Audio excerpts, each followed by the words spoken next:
এটা চক্রান্ত। আমাদের কাছে আগেই খবর ছিল এটা রাষ্ট্রবিরোধী শক্তির কাজ, এত নিচে নেমে এমন কাজ করা হয়েছে। কি বলেছেন দিলীপ ঘোষ, দেখুন। দেখুন, এই চক্রান্ত চলছে আগে থেকে, আমাদের কাছেও খবর ছিল, সেটা পুরো হয়ে গেল।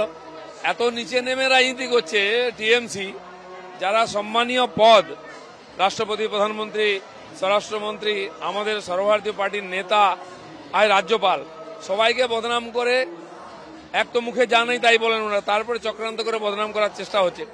দেশের যে গণতান্ত্রিক ঢাঁচা সেটাকে নষ্ট করার চেষ্টা করছে এই রাষ্ট্রবিরোধী শক্তি, এটা একটা তার শেষ এসে গেছে। রাজ্যপালের বিরুদ্ধে শ্লীলতাহানির অভিযোগকে হাতিয়ার করে সন্দেশখালীর ইস্যুকে সামনে এনে নারী ও শিশু কল্যাণ মন্ত্রী শশী পাজা তীব্র আক্রমণ শানিয়েছেন, দেখুন। রাজ্যপাল মহাশয়, আপনি তো গেছিলেন সন্দেশখালী, আপনি সন্দেশখালী গিয়ে নারী শক্তি, নারীর সম্মান, নারীকে অপমান করা যায় না, অনেক কথা বললেন, তাদের অভিযোগ শুনলেন।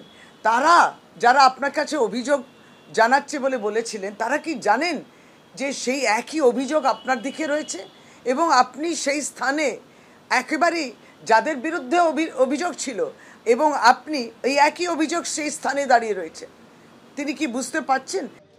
রাজ্যপালের বিরুদ্ধে শ্লীলতাহানির অভিযোগ নিয়ে অধীর রঞ্জন প্রতিক্রিয়া রাখবো আপনাদের সামনে।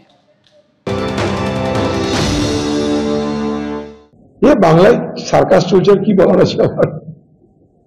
কোনদিন রাষ্ট্রপতির বিরুদ্ধে, প্রধানমন্ত্রীর বিরুদ্ধে, প্রধানমন্ত্রী মুখ্যমন্ত্রীর বিরুদ্ধে অপরাধের।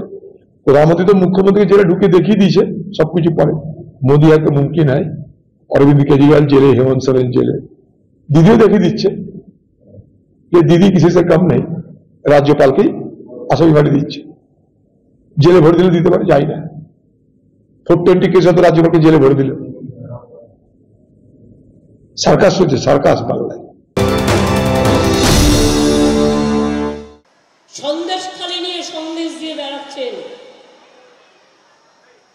আমি সন্দেশখালীতে এমন কোনো ঘটনা ঘটতে দিইনি।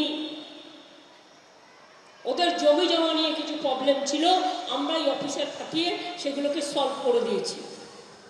আর আপনি কি করছেন?